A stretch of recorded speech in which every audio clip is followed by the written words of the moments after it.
Pastor.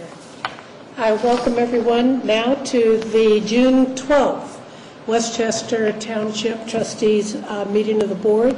If we'll all rise, Mr. Jones, if you'll call the roll, please. Mrs. Stoker? Here. Mr. Lamb? Here. Mr. Wong? Here. And now if we'll rise for the Pledge of Allegiance.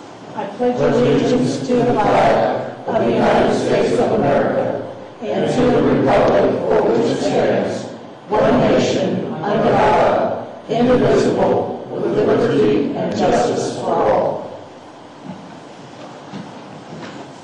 Thank you. And I see we have someone signed in for citizens' comments. Mr. Ruhlman, if you'd like to come up and give us your name and address for the record. I surely would like to come up. My name is Carl Ruhlman. I live at 8285 Vental Drive. We've been there 40 years in beautiful uptown Westchester.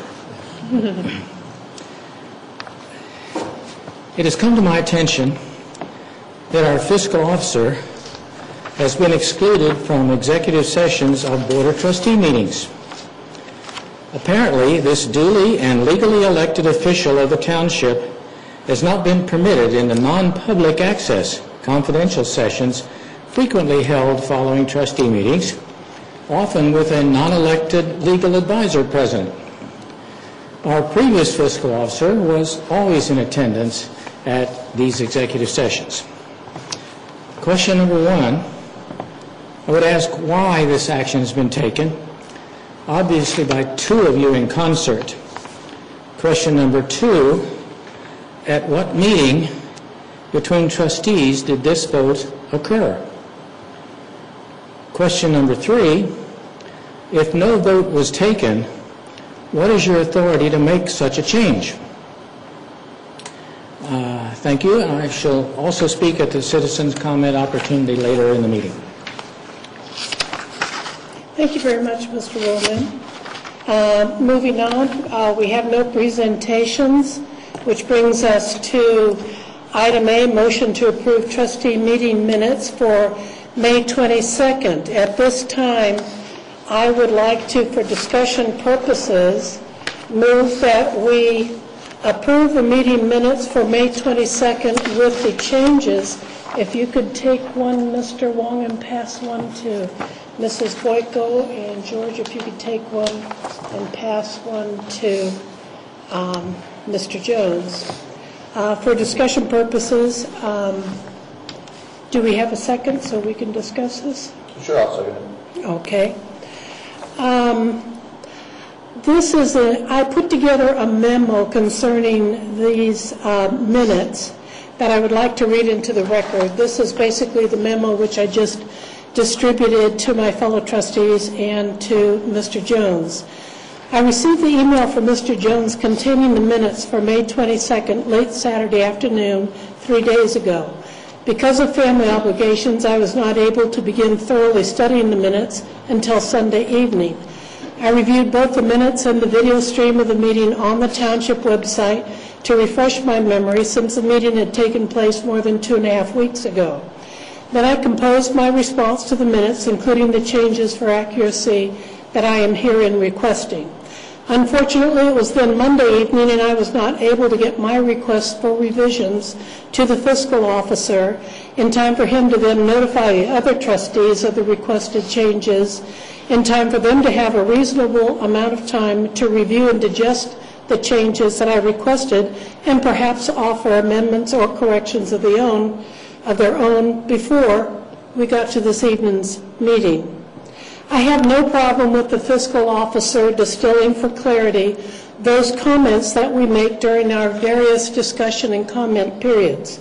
I think that an accurate distillation of the points each of us endeavors to make is far superior and certainly more useful than including every repetition, run-on, or incomplete sentences, ums and ahs, and grammatical errors of which we can all be accused of making from time to time, particularly when speaking extemporaneously, as we must during these meetings.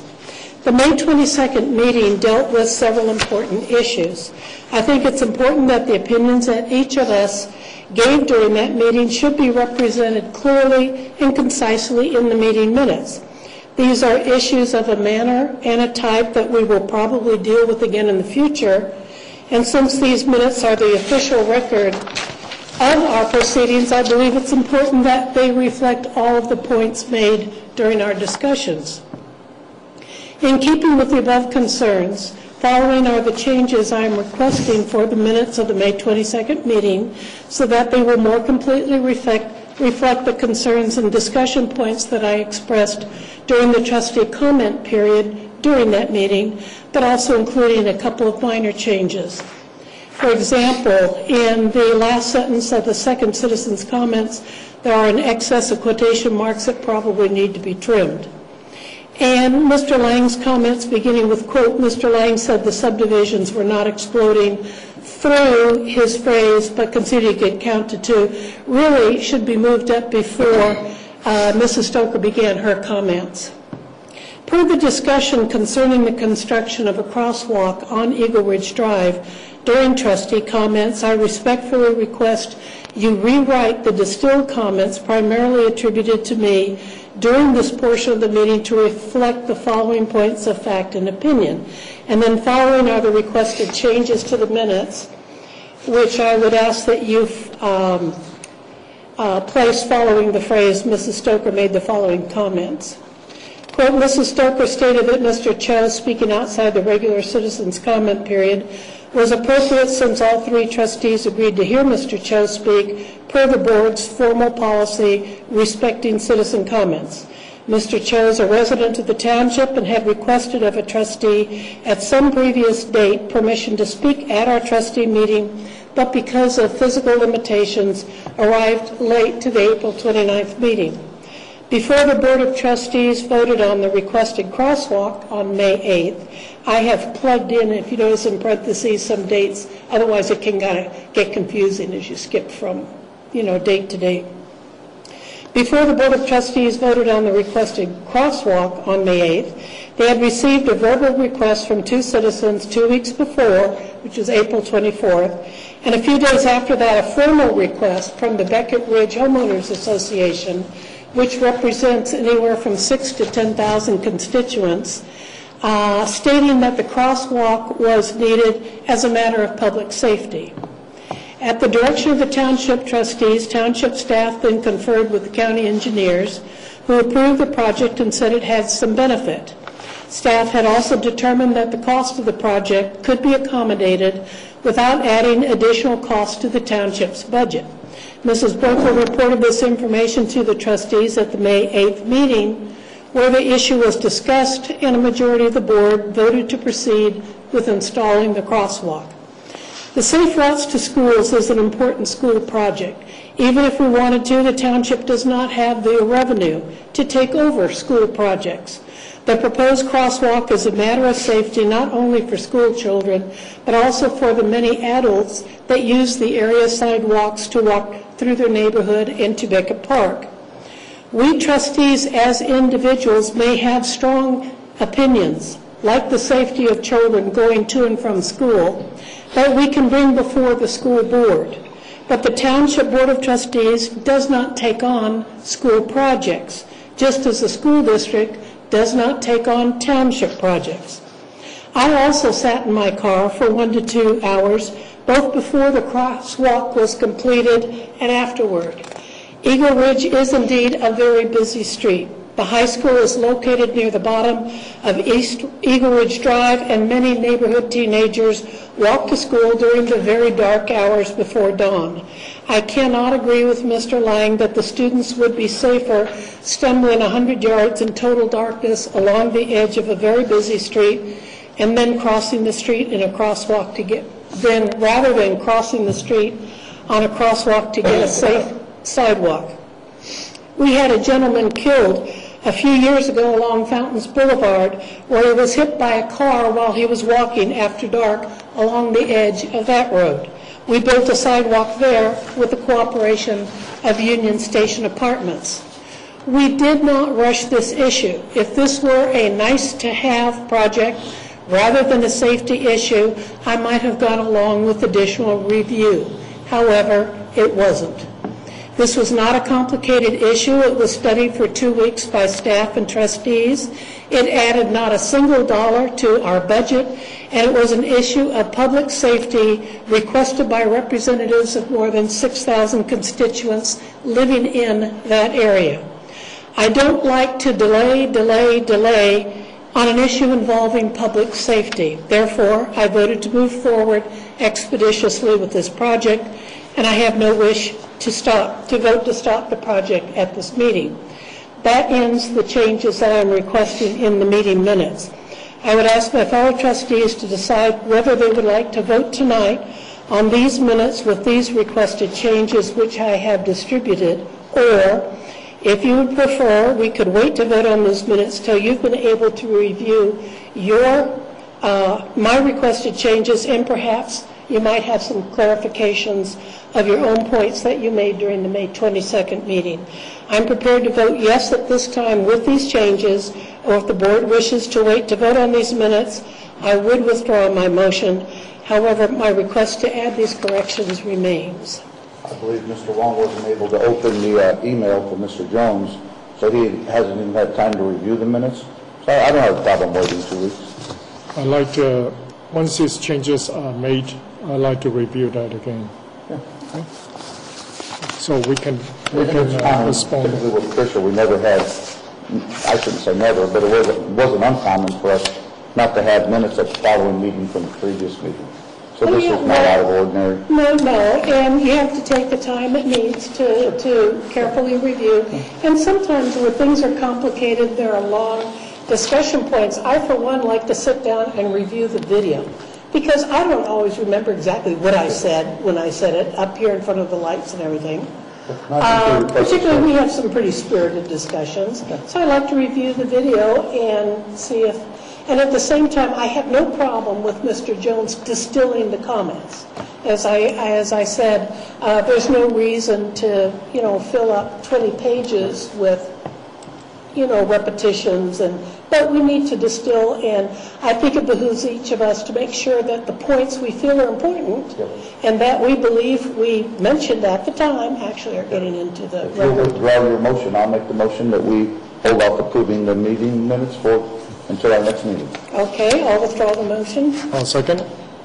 I don't think we need to second or withdraw. Or can you withdraw your second? I'll withdraw my second. George is going to withdraw his second, and we're good to go then, and we'll tackle it next week. I would encourage you to take some time to also take a look at the original meeting as it was aired on Oh, I did. Okay. Yeah. Well, which is how I came up with some of these points. That's why I suggested you take a look at the meeting. Yeah, I having think looked at some of your Mr. points. Wong and Mr. Lang both. I have not. We have the V check. Keeps out local government, pornography, all that bad stuff. We don't let it in. We're going to put you at a disadvantage because of the township meeting missing. Sure. Of course, not anything else.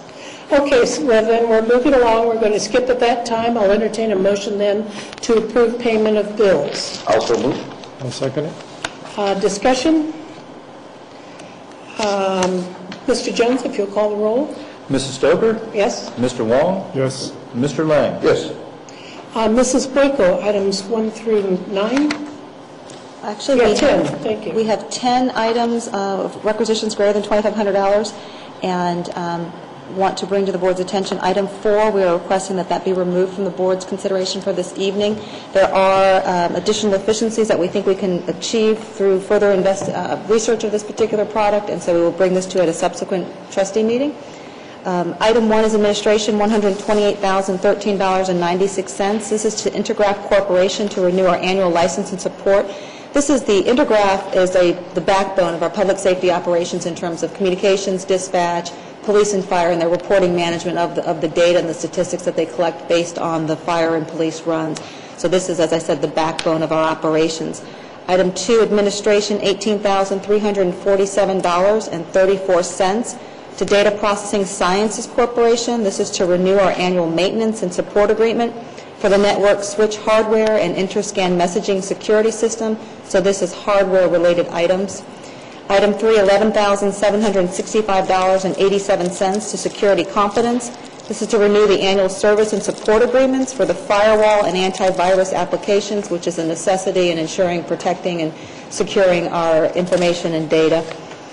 Item 5, fire, $17,547.30 to Midwest Medical Supply. This is to purchase bulk EMS supplies. You'll see the next, this item and the next 3 are relating to purchase of supplies, bulk EMS supplies.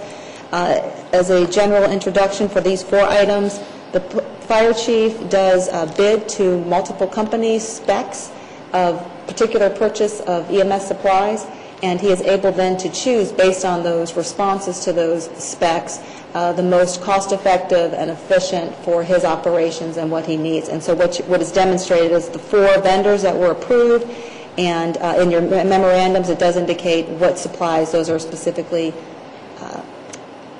be provided by those vendors.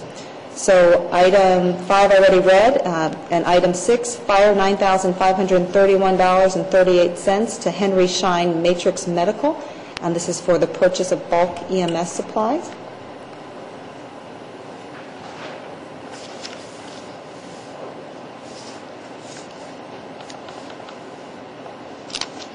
And those are specifically for syringes, sterile, water, and heart monitoring electrodes. Item 7, $7,008.43 to PMI Supply Incorporated. And these are for specifically tape, nasal airways, and suction catheters for the from PMI Supply. Item 8, fire, $6,978.49 to Moore Medical Group. Again, purchasing bulk medical supplies, and these are specifically for King Airways, medication, numbered locks, and head immobilizers from this particular vendor. Item 9 is fire, $4,582.80, industrial communications and sound. This is to replace a projector for the fire headquarters training room. And item 10, fire, $2,613.20, non-destructive testing services, and this is to perform our annual aerial and ground ladder tests. Thank you. I'll entertain a motion then to approve items 1 through 10. Also move that we approve items 1 through 10. I'll second it. Excluding 5. Excluding item 4. 9 and 4. Excluding 4. Okay, and we have a second discussion? If not, Mr. Jones, if you'll call the roll, please. Mrs. Stoker? Yes. Mr. Wong? Yes. Mr. Lang? Yes. Mrs. Boyko, if you help us with item 11. Yes, this is a business item, and pleased to bring to the board's attention that this is an example of, over the last year, since the township's primary organizational restructuring last summer, we have implemented critical steps to transition the township's information technology operations and services from an in-house provided source to an outsource. The critical steps included promoting Mr. Kenneth Keim to the Finance and Information Technology Director, hiring an operations manager of IT, and earlier this year advertising a request for qualifications for IT services not being met by not filling vacant positions. At the board's January 10th meeting, you did approve and authorize advertising our RFQ for these services, which I said augmenting existing townships' resources. The scope included network, server, and security administration and support, in addition to on-site desktop computer and help desk support, all necessitated based on the operations that we provide and the operations that we entail and the services that we provide. 16 firms responded to the RFQ, and when considering all evaluation criteria, eTechnologies Group, which is a Westchester domiciled business, demonstrated the highest qualifications. Just to give you the basic terms of the agreement, it is a 3-year agreement that staff is proposing. We felt that we could receive some best economies of scale and gain some institutional knowledge with having some tenure with a particular vendor.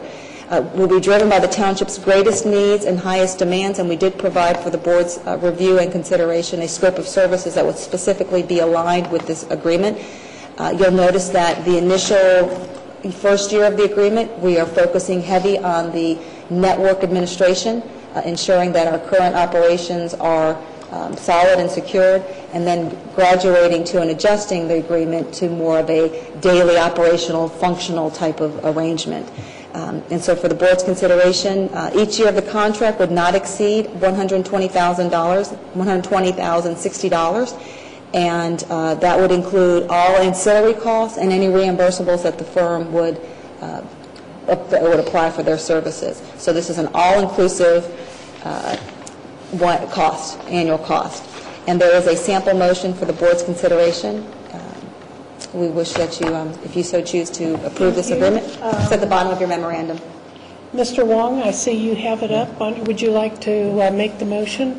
A motion to approve a 3-year professional services agreement with E-Technologies Group for professional information technology services not to exceed $120,060 for any year, including reimbursement and other auxiliary costs, and authorize the township administrator to execute an agreement and make a non-substantive changes with law director approval to the scope of services or agreement in any year to adapt to the township's evolving information technology needs or demands. I'll second that.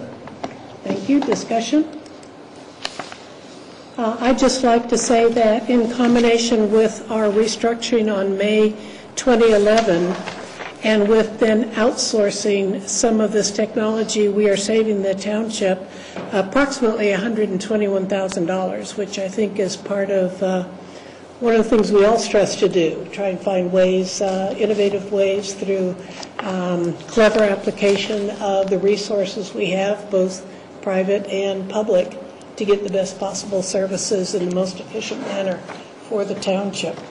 I agree. I think this is, in the long run, going to save the township a lot of money by basically outsourcing this department, similar to the way we do with our legal, rather than having our own law department, and when we need to bring a specialist and add more money on top of it, we're able to outsource and have all of the elements that the firm of Frost, Brown, and Todd can offer us. Here, we're going to have all the specialists we can possibly need to foresee or to get us through our IT needs for the next 3 years. We use them only when we need them. And without all the costs of training and hiring and keeping our own people, which once we get them trained, they tend to look for other opportunities. For better paying. Yeah. Well, I'm really excited. There was out of the 16 firms that responded to the RFQ that we put out, E-Technologies Group was selected. And the reason I'm happy about that, they are a Westchester domiciled company. I'm not sure how many of their employees live in Westchester, but I think the number is 19. And I believe all things being about equal, it's certainly not a gimme. The Westchester companies have to compete. But all things being about equal, we should do business with Westchester domiciled companies when we can. And the two owners of this, Steve Veldhouse and Doug Fagerly, what wonderful class, amazing people, high integrity. I think we're going to be very pleased 3 years down the road when we look back and evaluate this. I agree. We have looked into this outsourcing for a long time. Since 2005, Westchester has eliminated, consolidated, or reclassified over 19 positions while still providing exceptional customer and delivery of services. When an opportunity presents itself through retirement, resignation, or other operational efficiency, we look closely at the organizational structure to consider the potential for even greater efficiencies by reassigning duties, shifting responsibilities, and even outsourcing in some areas. We have tightened up our organization and reduced costs. Absolutely. Not always easy, but it's important. And I think the results have been well worth it. Agreed. Okay, Mr. Jones, we have a motion and a second. If you'll call the roll, please. Mrs. Stover? Yes. Mr. Wall? Yes. Mr. Lang? Yes. Mrs. Boyko, item 12. Item 12 is, although the Community Development Department strives to achieve voluntary compliance, unfortunately there are two properties that they have not been able to obtain that voluntary compliance, and is requesting the board's consideration to declare these properties as public nuisance and to abate some of the violations, property maintenance violations. We have prepared for you a sample motion that's located on page 2 of this section's memorandum, and you will note, and I'd like to disclose for public information, that we are suggesting that we revise the sample motion that the board has traditionally approved with public nuisances, the declaration of public nuisances.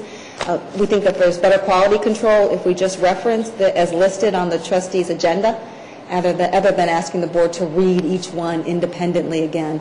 I think there's some quality control that we can achieve better if we as long as it's legal and gets us to what we're trying to do here. Yes.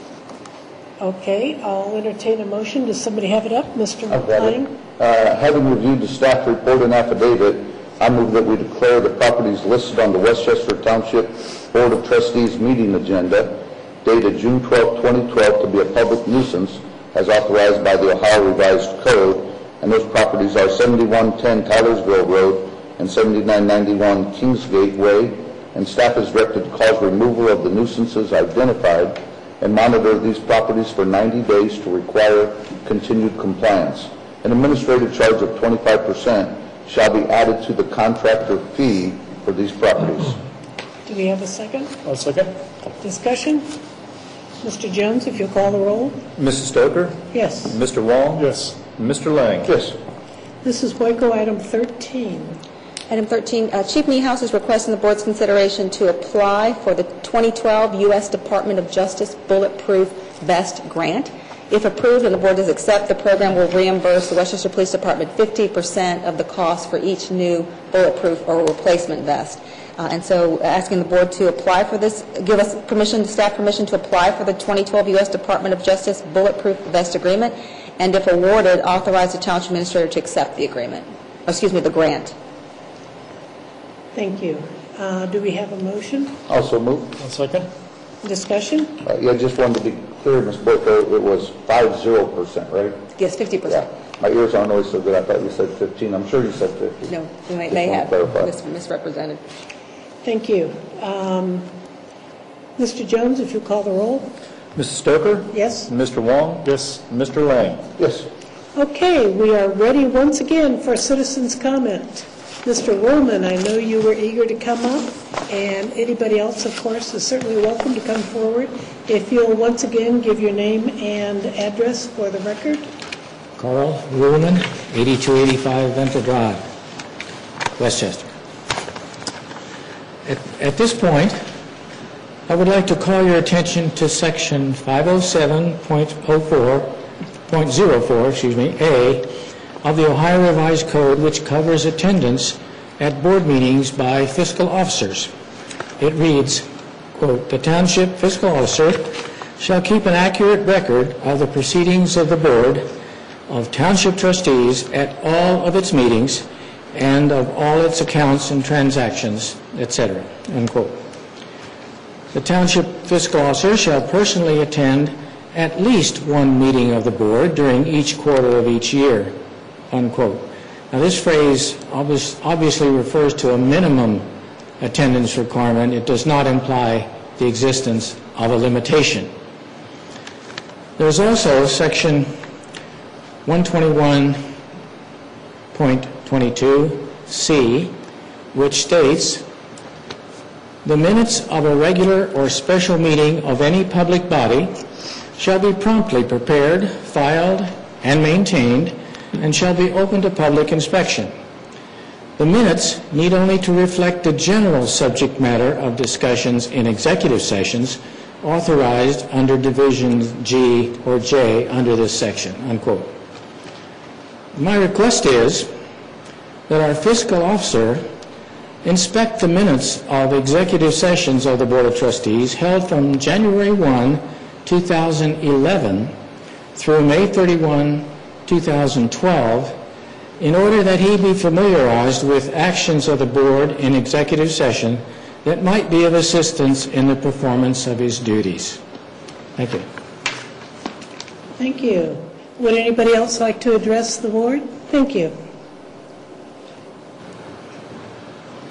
Good evening. My name is Ann Becker. I reside at 7510 Cincinnati Dayton Road in Westchester. I come before the Board of Trustees today to comment on a decision made at your May 8th meeting regarding the crosswalk at Eagle Ridge Drive. I've been present at the last two Board of Trustee meetings and came away from those meetings with concerns. The first issue I had was regarding Mr. Wong's participation on the crosswalk vote.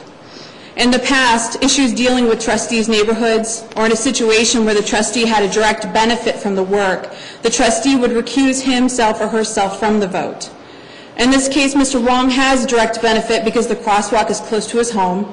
I also took issue with the Beckett Ridge Homeowners Association letter that came to the township in support of and requesting the crosswalk. Mr. Wong's wife serves on the Homeowners Association board as their secretary. It is possible she drafted the letter to the township lobbying for the crosswalk. These issues give me concern on whether Mr. Wong had a conflict of interest on this vote.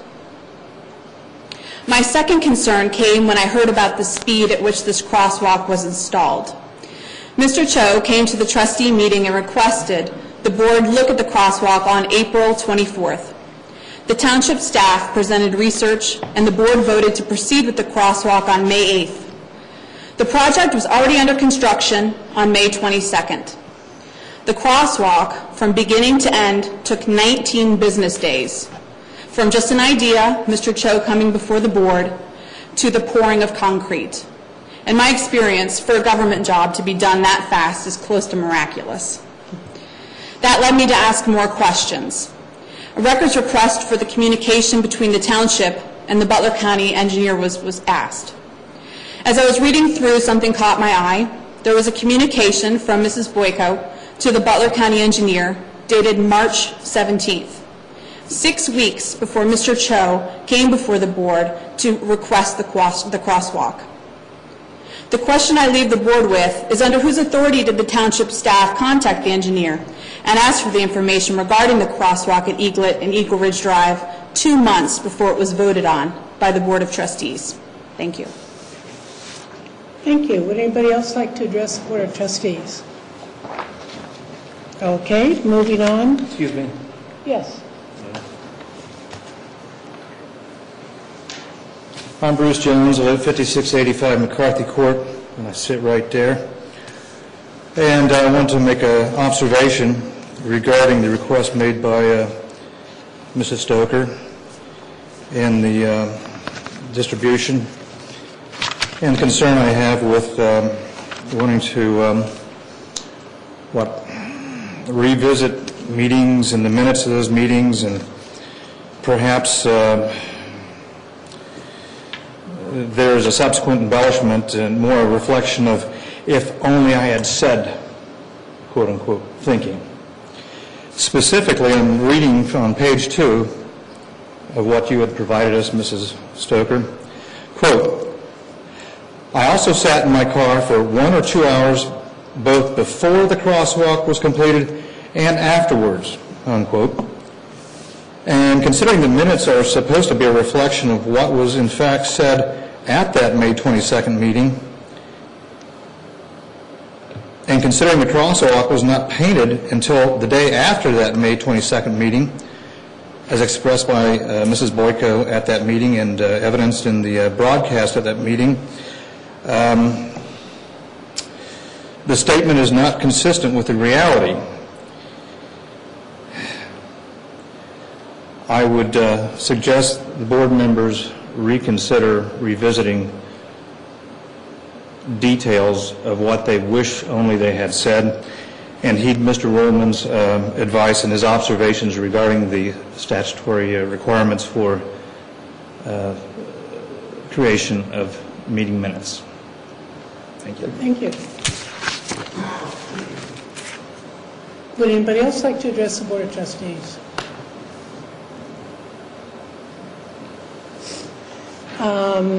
We have on our topics order the Butler County Veterans Event. Did you want to start us out, Mrs. Boyko, with that? I have 2 discussion items, so however the board would like to proceed. What's the pleasure of the board? Do you want to start with the Veterans Event or Fire Service? Veterans Event sometime. Veterans, okay? Mr. Wong, go right ahead. At the board's March 27, 2012 meeting, you were solicited for its intent in participating in the Butler County Veterans Event to be held June 30th. Subsequent to the City of Fairfield Mayor's Depafanio's presentation, the planning committee of this event determined financial contributions from jurisdictions in Butler County were necessary to cover expenses and costs associated with the event. The financial request, as the board is aware, was tiered. It was $1,000 for jurisdictions within a population of 26,000 and above, and $500 for jurisdictions with a population under 26,000. The board discussed the topic at its April 24th, 2012 meeting. Not prepared to make a decision at that time, but you wanted more detailed explanation for costs and expenses and how a community sponsorship would be applied. I received a letter 2 weeks ago from DATE explaining how a community's financial sponsorship would be applied and expended, and I immediately forwarded that to the Board of Trustees for your consideration. This meeting is the first opportunity for a public forum since receipt of that letter, and just wish to inquire how the board would like to proceed regarding this request for solicitation of funds. Thank you. Do we have any? Yeah, my opinion is still the same it was when we last talked about it. I love Mayor Ron. I know his heart's in the right place. This is absolutely a great cause. It is a special interest group, and there are many, many worthwhile special interest groups in this community that are all very worthy. But this is not a core competency of what government does. And for us to take taxpayer money and put it toward this project, I think would not be the right thing to do. And if my fellow trustees are still so inclined to do that, I would ask you please give me 2 weeks to raise these funds privately on behalf of Westchester from people that live within Westchester. And if I'm unsuccessful in 2 weeks, then you could then consider taxpayer money. But I would be opposed to using taxpayer dollars for this project. Thank you. I'd like to say I do agree in good part with you. I think what Fairfield and the City of Hamilton are doing is wonderful, exemplary, laudable. However, I also think that it comes within the same genre as, say, our Memorial Day parade that's put on by the VFW here in Westchester. That's also a function which invites the participation of thousands of people in the area. But we don't expect people from the outside to pick up the trash or handle the traffic control. It seems to me that we can participate. I talked to Ron myself. He would welcome a table for our Heroes Fund. You and I both serve on the Heroes Fund. The Heroes Fund provides one-time financial help to combat veterans that are in need at this time for themselves or their immediate families. And we've been helping people for years now in that respect. And Mr. DePifano thought that would be a fine thing for us to set up a table there to hand out information on that. Again, I applaud what they're doing. I think it's wonderful. I personally see no problem with cities of Hamilton and Fairfield choosing to spend some of their taxpayers' money for that. If we did that, it would be the equivalent of us spending a couple of pennies per household. And we just had another veteran come back in a box. Former Mayor Olivas of the city of Hamilton, his only son, came back dead from the war. And I know this is probably, no matter how much the pain's soothing to know that an entire community, both for the Hullings in our communities, the Olivas, and for the many families all over this area that are grieving the loss of loved ones, I think it's very comforting to them to put on. But I don't think, I agree with you, I don't think there's any need for us to contribute to help pick up trash and with the other pros and cons. I think that's something, and I'm sure the cities of Hamilton and Fairfield will be proud to do it. Having said that, I certainly plan to be over there with the table handing out information on the Heroes Fund, which is there to provide substantive relief to our combat veterans who generally through no fault of their own have come on financial times and need a little helping hand. Mr. Wong? As a veteran of U.S. Army, I always support my veterans. Veterans have done a lot for the freedom of our country. That's why we're sitting here tonight, get this freedom of speech. We enjoy meeting these veterans. I want to say that they need to be welcome home when they come back from war, and that we learned from Vietnam War that was a mistake. Vietnam veterans were completely neglected when that war is over. But after I received the letter or the communication from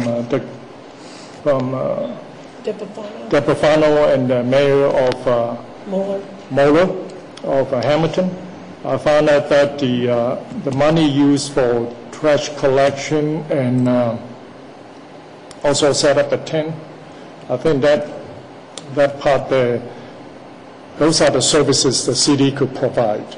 Just like if we have a festival, we provide all those services free without any further cost to the township. Westchester is already supporting veterans through Heroes Funds.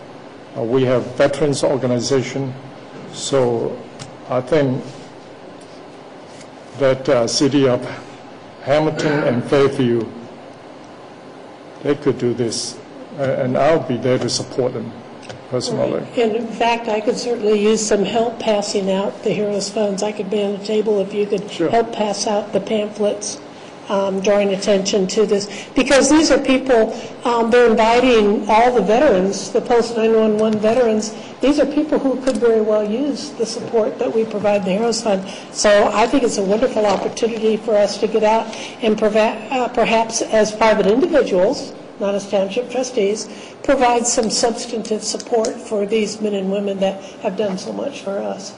Yeah. I agree with both of my colleagues, practically everything they said. The big difference between the Memorial Day Parade and this is the Memorial Day Parade would be held in Westchester, where we have more of an obligation. This event is going to be held at the Butler County Regional Airport. By the way, I'll be happy to sit with you at the Heroes table as well. And regarding some of the things that Lee said regarding the Vietnam veterans, you're absolutely right, Lee. The way those guys were treated is horrible. The times today are much different than they were then in terms of the way people are treated when they come home. Doesn't mean we shouldn't go out of our way to honor these people. We should. I just wanted to point that out. And we never provide services for free, though. When we do clean up after community events, there's always a cost to that, and the cost is to the taxpayers. We never provide anything for free. And Lee, you bring up one of the points I'm trying to make. You said Westchester already provides a lot of money to veterans, and you use the Heroes Fund as an example. Kathy and I work tirelessly on our board to raise money with private dollars. We've never come to the township and asked for money to help us help those veterans that are in need. Hang on, let me finish so you can make your point. So I would just implore the two of you, I agree with you, this is the right thing to do, let's do it. Just give me 2 weeks to raise the funds privately. Let's not burden the taxpayer. Yeah, I think there was kind of a misunderstanding. What I heard Mr. Lee say, and what I believe he meant to say, was that the citizens of Westchester are already doing a lot. I don't think he was implying that. And the taxpayers. People from multiple counties, as you know. Absolutely, yeah. People from Westchester do a lot. We just added a gentleman from Warren County onto the board. Yeah. Good man. So I would just implore you, give me 2 weeks to raise the money privately. Sure, if you'd like to. I know Ron DePafano and Pat Moeller would appreciate the support. That would be great. And I look forward to having both of you guys help me at a table for the Heroes Fund, and we'll all be able to help our young men and women. I appreciate that. In order to make my job easier, I write a check for $333.34. If you two would each join me and contribute $333.33, we can actually support this group between the three of us. I think that'd be a great thing to do. Well, let's talk about it. Okay. You have my commitment and support to do that. Lee, are you in on that? Let's keep going on the township business here. Just so I can clarify the direction, it sounds like Trustee I'll Lang. give you 2 weeks to see if I can come up with the money privately. That's not what I heard. I heard you've been very clear on your position on this. I thought Kathy just said that was fine. I thought that you two were sensing that since the information became available, what I heard you say is that since you've received the letter, you no longer necessarily support the funding. No, we are not. We are deciding not to spend taxpayers' money from Westchester on this. George has said that's okay because he's going to try and raise it privately. Oh, he said give him 2 more weeks so he can say it. He thinks you still were I'm sorry, I said give me 2 weeks to raise the money privately. Right. And if for some reason I fail, then we can then you guys can talk about using taxpayer dollars. It sounds like they don't want to use taxpayers' dollars anymore. Is what I'm I hearing don't them think say. that we're seeing the need. Yeah, use taxpayer dollars. That's what I'm hearing them say. Am I I think we are misunderstanding? both in big support of the event, but without using Perfect. Westchester taxpayers. Thank you both. I personally don't see any problem with the city of Hamilton and the cities of Fairfield that are hosting this, spending a little bit of taxpayers' money, and I doubt very much if their citizens would mind. But that's up to them. They're hosting it. Yes. So I think it's appropriate there for them to spend a little bit for traffic control and cleaning up the trash, just like we do when we have, say, a memorial event or to which everybody in the region is invited, but we don't go out to Fairfield and say, hey, we know a lot of Fairfield citizens come to this. Could you cough something up towards memorial? We don't do that. Right. You know, and I just don't see. We'll have that for the meeting. Well, and I didn't mean to intervene, but I was sensing there was a disconnect, so I wanted to make sure I understood.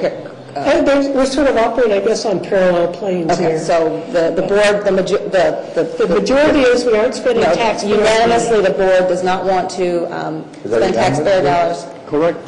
to fund this event. But George is going to work Right, but very that's hard to raise funds for this On event. his own. Okay. Thank you. Okay, so I'm clear. No, that's okay. Then the next item is fire service to the northwest area of the township. As the board knows, the 2006 fire levy integrated funding for operational costs for a 6th fire station. Based on numerous factors and variables, the township at this time and to date has determined that the demand and need for the township's northwest service area do not warrant at this time a 6th fire station. However, in an effort to maintain a levy intention and to demonstrate the diligence in adequately serving the township's northwest service area, Fire Chief Guller has been and was deliberately discussing and working toward automatic response with Liberty Township out of its fire station on State Route 747, just north of Westchester's border, for emergency calls for working structure fires only. So because the Fire Chief identified that there was a integrated operational funding source based on the 2006 levy and that the residents were perhaps expecting, so in order to not minimize that service, he has been working with Liberty Township and has developed an arrangement with Liberty Township for working structure fires only to be automatic response. So in essence, when there is a call for that type of emergency run, structure fires, working fires, Liberty Township will be dispatched simultaneously as Westchester, and both will be able to respond as expeditiously as their schedules can permit. I shouldn't say schedules, but as their locations can permit. And so there is, because that location is more closely aligned with that area. The development demands, as I mentioned, the automatic response where Liberty Township is simultaneously dispatched with Westchester's fire first responder, and if available, will report to emergency calls for a working structure fire in the Northwest Service area. This arrangement went live June 1st. And so it has been, and based on what has occurred over this year, there have been limited calls to the area, approximately 14 for fire calls, and those weren't necessarily structure working fire calls, and 23 EMS calls. And so that's within the last 6 months, 5.5 months. The development demands have not materialized as anticipated, and the current economic market does not justify a cost benefit to construct a 6th fire station. Regardless, the township must budget and financially plan for this potential of needing to construct and operate a 6th fire station in the general vicinity of the Northwest Service area. And therefore, the township must be fiscally responsible and ensure that the funding is available if the demand ever occurs. I'd like to inquire if the board's interest in discussing further fire service to the northwest area of the township at a subsequent venue, if it's the board's preference to do that, if they have an interest in doing that, either as a presentation or a work session or not at all, but where the board can direct staff accordingly and determine that you concur with our findings and determination. Thank you, Mrs. Boyko. I, for one, would like to discuss this further in a workstation. There are many It isn't exactly like a Rubik's Cube, but there are so many issues that interact with each other when we discuss the need for an additional fire station between the economy, the levies, the needs, et cetera. And I think it's appropriate if we have a discussion, because this is an issue that we have been talking about for some years. If we're putting it off, the people need to know why. And, of course, there are all kinds of reasons why. But I think it's more than we really can discuss in the limited scope of a trustee meeting. So if my, fellow board members would concur, I'd like Mrs. Boyko to schedule a work. I concur we should have a work session. It is open to the public to attend, and to see why this station either we're going to build or not going to build. Or if not now, when, or how can we know when? And, what are the criterions we're going to set up, which triggers the, okay, now it is time we need to, what are those things? Like I say, I think it's more than we can cover in the limited time that we generally allow for these kinds of discussions in the trustee meeting. So if it's okay with you, perhaps before one of our other meetings, we could... I don't have a problem with the work session. I think it's probably a little overkill. I think we could do it just with the presentation in a normal meeting. I've been so involved with this for a long time, as I know you all have. And I've got to give a lot of credit to our fire chief, Tony Gower. I think he just knocked it out of the park when he formed the relationship with Liberty Township to help us in that quadrant.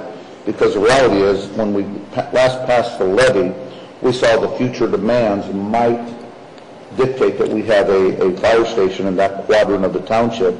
But since 2007, the service to that area have remained virtually constant, with an average of 14 fire calls and 24 EMS calls. Yeah, but it doesn't mean that the economy isn't going to pick up and that the demand won't be there at some point in the future.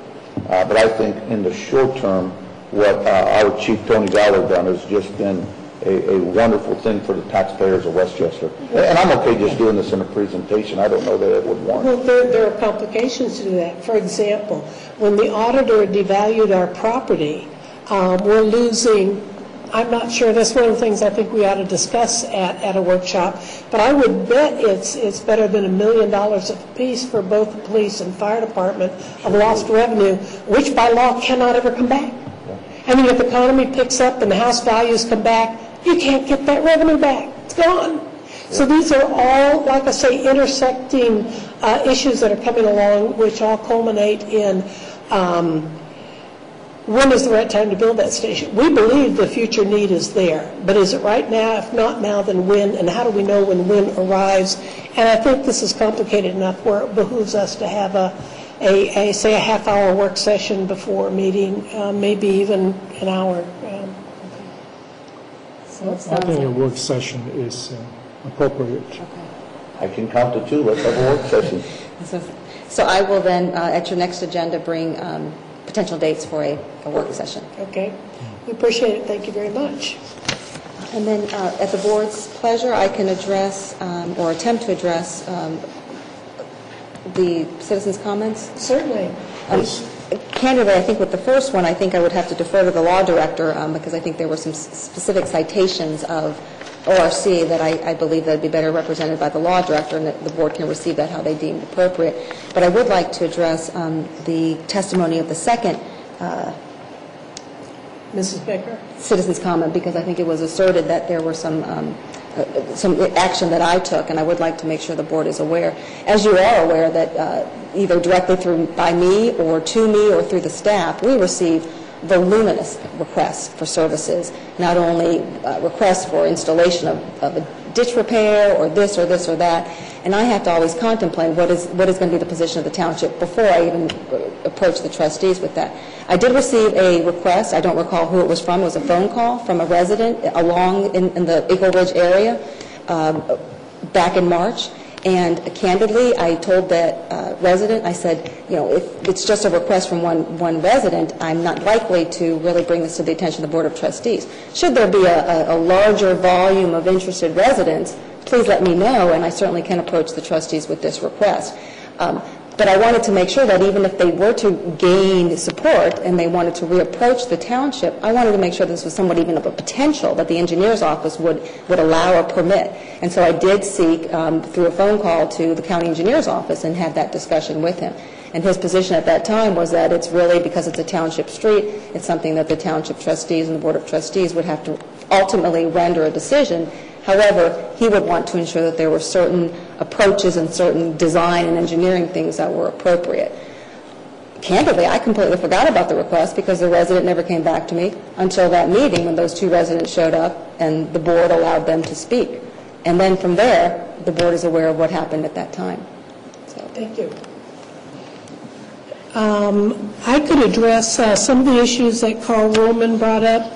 507.04A, I'm sorry I don't have a copy of the ORC in front of me, but it is true that the fiscal officer is expected to attend, although he doesn't have to attend all meetings. We certainly do appreciate it if he does, all regular and all special meetings. That does not include executive sessions. And as to your request about minutes from executive sessions do not keep minutes. With respect to, let's see if I can remember the phrasing you used. We do, in our regular minutes, refer, when we go into an executive session, we do give, indeed, a reason why we're going into executive session. That is all part of public record. Speaking for myself as one trustee, Pat Williams has always been welcome at our meetings, and I considered her grandmothered in, so to speak.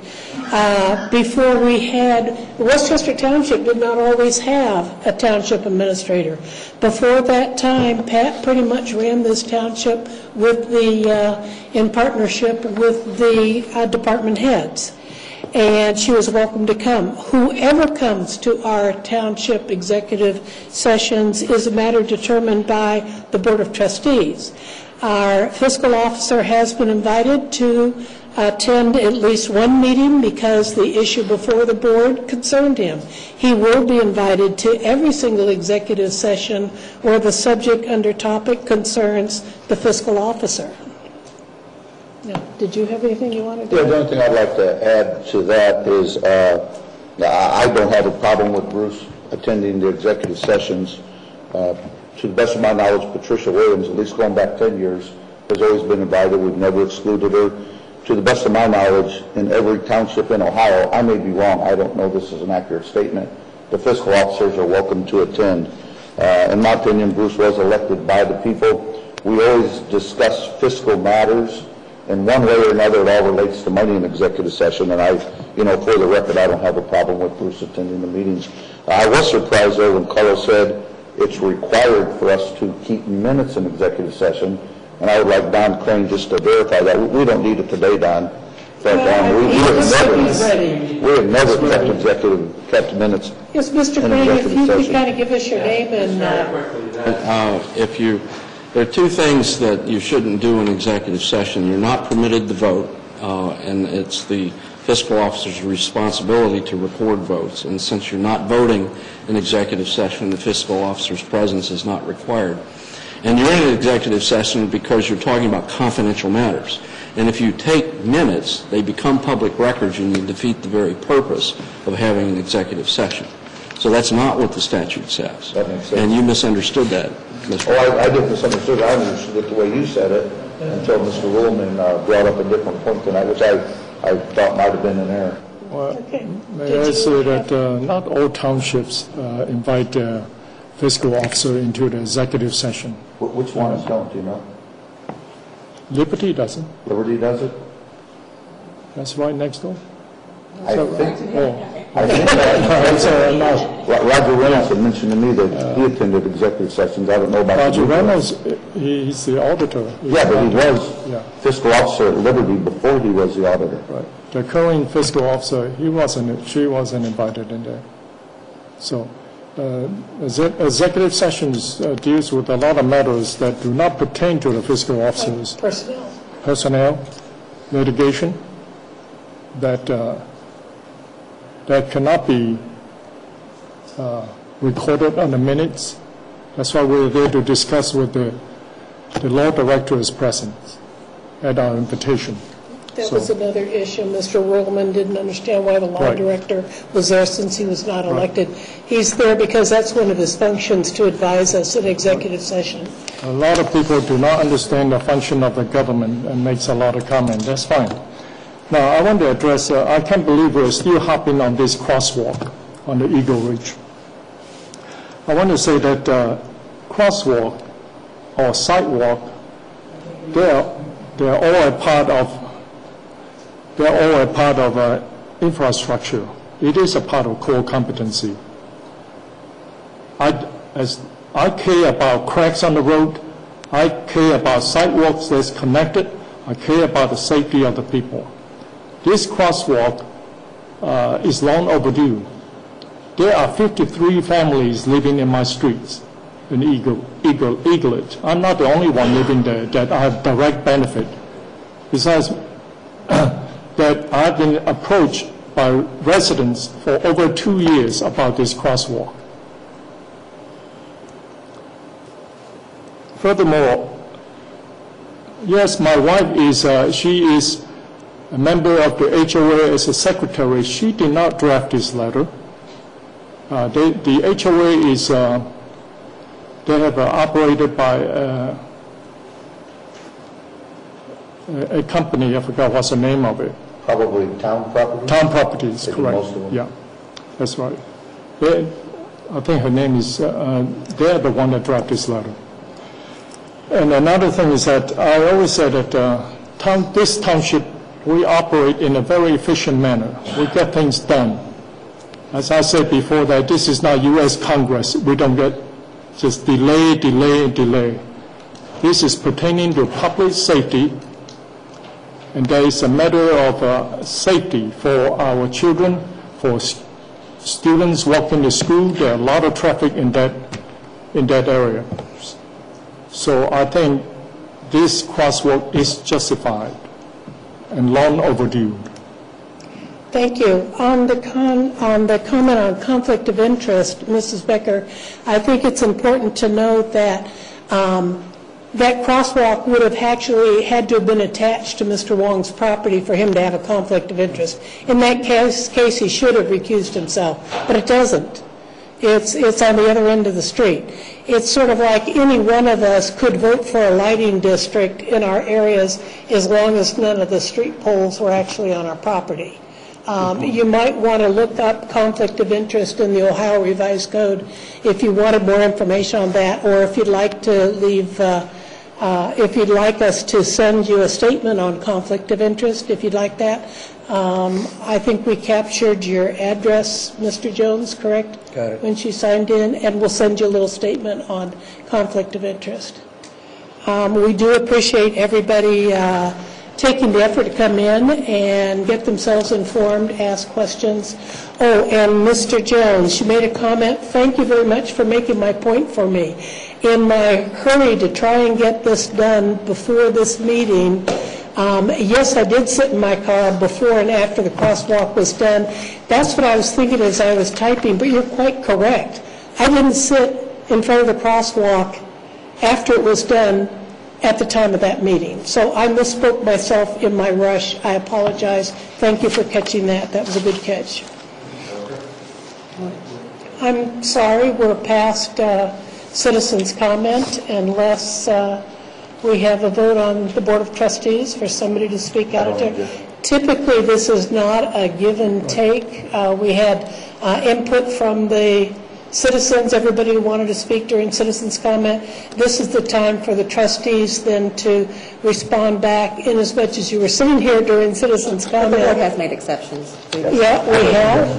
Do you not object, Mr. Long? I object because he can come next meeting on this matter. Okay, you're objecting. I'm afraid I will throw my vote with the openness. If you want to come up and speak, heaven knows I've never stopped myself from speaking.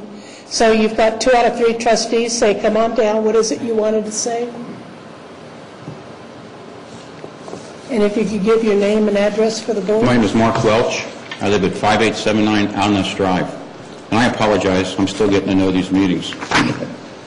I'm here tonight to comment again on the discussions and events that took place at the April 24th, May 8th, and May 22nd trustee meetings regarding a crosswalk at Eagle Ridge and Eaglet.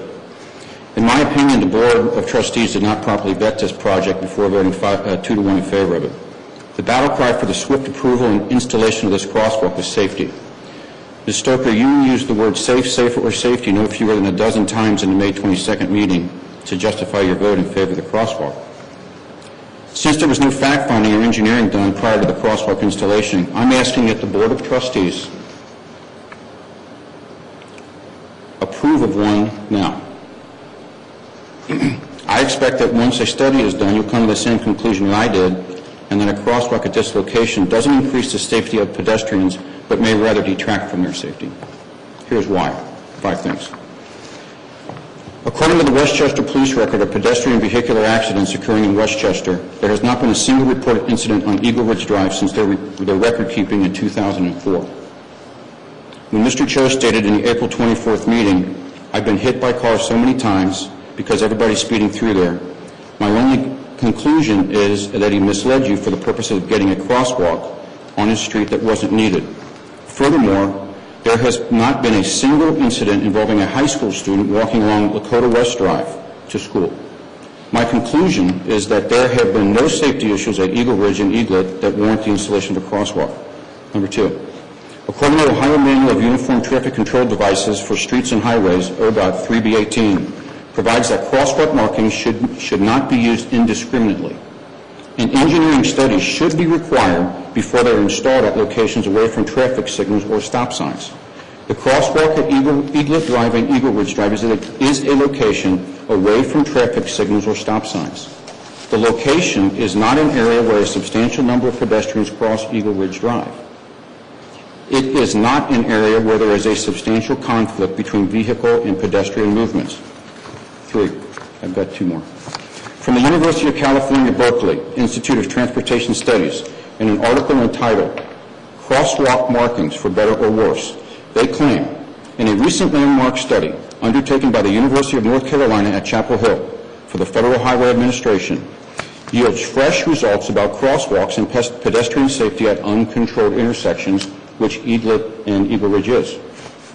This study is based on 5 years of pedestrian accident data at 1,000 marked crosswalks and 1,000 matched unmarked crosswalks. All of the sites were uncontrolled. In other words, they had no traffic signal or stop sign on the approaches. According to this study, under no condition did the presence of a marked crosswalk alone at an uncontrolled location result in a significantly lower pedestrian accident rate when compared to the pedestrian accident rate of an unmarked crosswalk. Furthermore, on multi-lane roads with traffic volumes greater than 12,000 vehicles per day, I'm not sure how many come down Eagle Ridge, having a marked crosswalk alone, that means without other substantial improvements with marking lighting and whatnot, was actually associated with a higher pedestrian accident rate when compared with an unmarked crosswalk. Therefore, the addition of a marked crosswalk alone, with no engineering, enforcement, or education enhancement, did not reduce pedestrian accidents for any of the conditions included in the study. 4, the newly created crosswalk was not an extension of an existing sidewalk. A sidewalk extension had to be installed to extend the sidewalk on Eaglet Drive, and I have some photos here if you're interested in seeing them. The new sidewalk extension is not flat and is actually downward sloping, which could be problematic in times of snow and ice given the proximity to the curb. Children could actually slip and fall into the street. And 5, finally, a crosswalk gives pedestrians the right-of-way and may give the false security that vehicles will yield. This is complex at the Eaglet crosswalk because of the crosswalks at the roundabout only 100 yards away and may lead to substantially more pedestrian accidents. The issue now goes beyond the fiscal irresponsibility of placing a crosswalk indiscriminately without an engineering study. The issue now is it irresponsible for Westchester Township to allow the crosswalk to remain without conducting an engineering study to determine the safety of the new crosswalk? Furthermore, the precedence that the Board of Trustees has established regarding crosswalks and safety almost guarantees that any citizen with a safety concern crossing the street will get a crosswalk installed in a few weeks' time. How many such locations are there in Westchester? Thank you. Thank you very much. Thank you. Interesting. I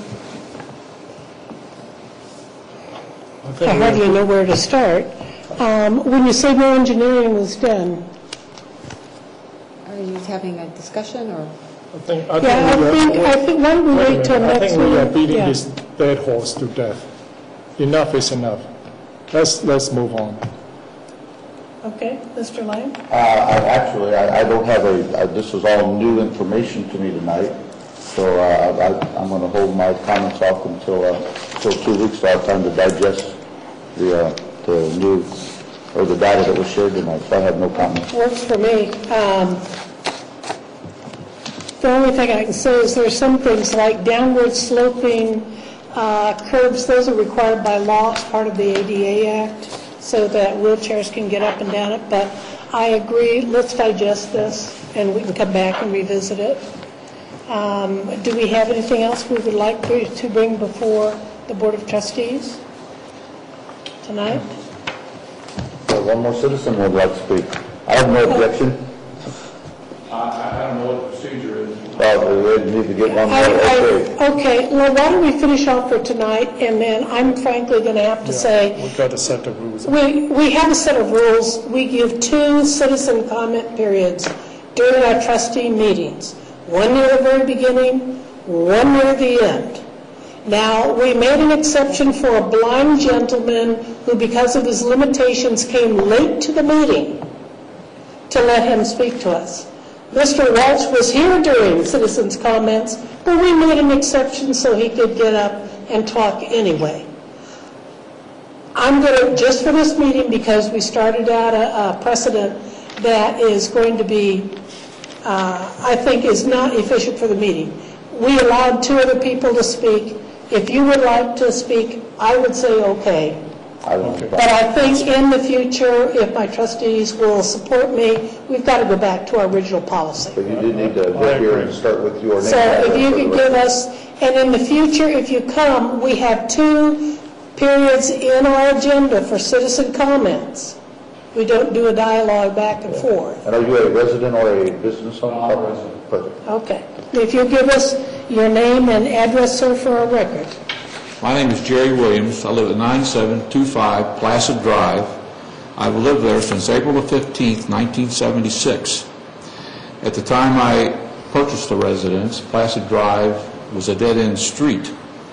The person who owned that property and the adjoining property, when the sewers came through, extended the street. And in order to extend the street, he had to make provisions for that to be joined to a new subdivision should ever be built.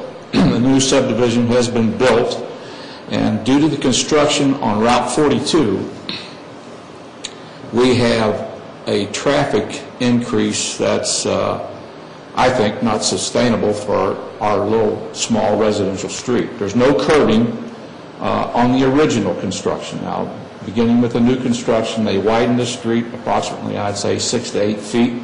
They put curbing in.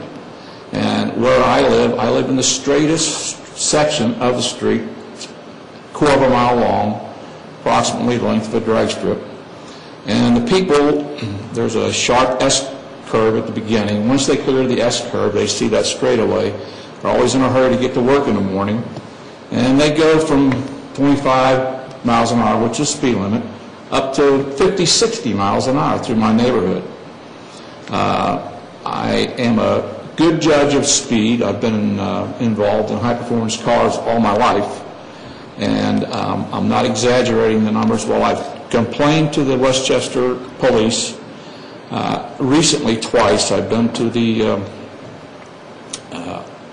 police chief, or not the police chief, but the police office over there on the other side of the township, and they put 2 little signs up that told your speed. And they worked maybe 1 out of 10 times that told how fast you were going. And all that did was provide an incentive to speed. People want to see how fast they're going. And they took the signs down. They were up for a week, and there's been nothing. I was talking to a neighbor today, and he said a Westchester policeman came down the street, and he remarked to his wife, that guy has to be lost, because we never see any policemen. And I've asked repeatedly, just make an appearance. Ever how many times a day? I know it's a big township, there aren't enough of you, but when you can, just make an appearance to discourage this speeding. And I've been to the township before 6-8 years ago, and there's a 4-way intersection. And they drive through that thing 45 miles an hour. And the township said, well, we can't put a stop sign up there.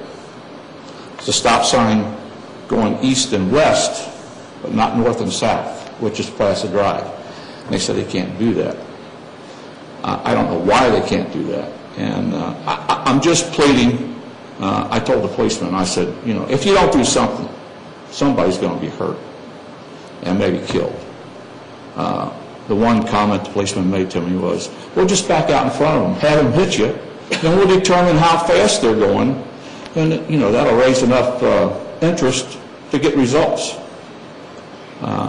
Which sounds ridiculous to me, but that was a comment that was made to me by a police officer. So what I'm asking is, please, just consider the problem. Doing these studies, maybe have somebody come by and just observe. These little machines he put up, he said that they would record, but I don't think they're the kind that record. All they did was tell you how fast you were going. And there was no, I gave him, he had my phone number, my address, there was no, nothing, no results conveyed to me as to their putting these signs up. So today I was cleaning up some brush in my front yard, and there had to be, just before I came over here, 20 cars doing 45, 50 miles an hour. So I'm just asking you, please, do something on Placid Drive. Thank you very much. Mrs. Boyko, I can see. I certainly appreciate Mr. Williams bringing the concern to our attention, and I know that Chief Niehaus is present, and I would ask that Eric approach Mr. Williams to get more information. But Eric and I both looked at each other and raised our eyebrows in the response that the police officer gave you, and obviously that is not an acceptable one, nor do Eric and I endorse, Chief Niehaus nor I endorse, of course the Board of Trustees nor endorses that type of response. So the police chief is here this evening. He will meet with you to get more information about your concern, and then I'm sure he will be able to deploy some law enforcement or speed enforcement efforts in the area. And we appreciate your patience as U.S. Route 42 is under construction. It has been under construction for a time. And although the detour is not directed toward Placid, I'm sure you get a lot of local traffic that knows those streets. And so, yes, so we certainly do appreciate you bringing that to our attention, and we will be very diligent in trying to work with you in addressing it. Yeah, as to boulevard stop signs, we don't have the authority to determine if a stop sign is warranted at an intersection. Who has the authority? I think those are probably all things that Chief Niehaus can discuss. Yeah. I've talked to Chief Niehaus. I believe it's delegated through the county engineer, but it comes by state authority. And they didn't give us that authority. They still keep it, but the county engineer, I think, implements it. But if you could speak with that as well as your concerns with respect to traffic and speeding on Placid, we're very concerned about the entire 42 corridor. That's been just deadly for the businesses, terribly disturbing for everybody. That has to... My only observation with the Route 42 is they built the Empire State Building in a year. And nobody could be more frustrated than we, and in fact the county engineer as well, over the, let's say not every public institution operates as quickly as the township does, but unfortunately. Some people like speed, some don't. So. Jerry, we will get back at you in one form or another. Jerry's right about when you put those signs up, it motivates some people, because I'm not saying anything, but I've seen my wife do it. Oh, I'm going to tell Debbie you said that. It's true. But please, if you'll talk with our chief. And I really hope that the police officer who made that comment was making a joke. Now, that comment was made when I was here 6 years ago. And he was, at that time, the safety traffic director. He had a title. And he talked to me afterwards. He came to my house and talked to me. I don't remember his name, but he had a title, safety director, traffic director, something. Well, we are concerned about your problems there. Well, and you know, I mean, the whole discussion, after discussion tonight is safety. Yeah. It's, you know, sometime when you have it's 7 to 9 o'clock in the morning going southbound and 4 to 6 going northbound, just come over and sit on my street. You'll be amazed. So, thank you. Thank you very much for coming down, sir. Okay, at this time, if we don't have any other comments, then I'll entertain a motion to adjourn the regular meeting and go into executive session with legal counsel for the purpose of considering and discussing personnel matters. A, release of a public employee. B, update on contract proposals and negotiations for a certain collective bargaining unit. C, compensation and benefits of certain collective bargaining unit and non-contract employees. And to discuss real property. The board will not return. I'll second that. Mr. Jones, if you'll call the roll. Mrs. Stoker? Yes. Mr. Wall? Yes. Mr. Lang? Yes. Thank you all for coming tonight.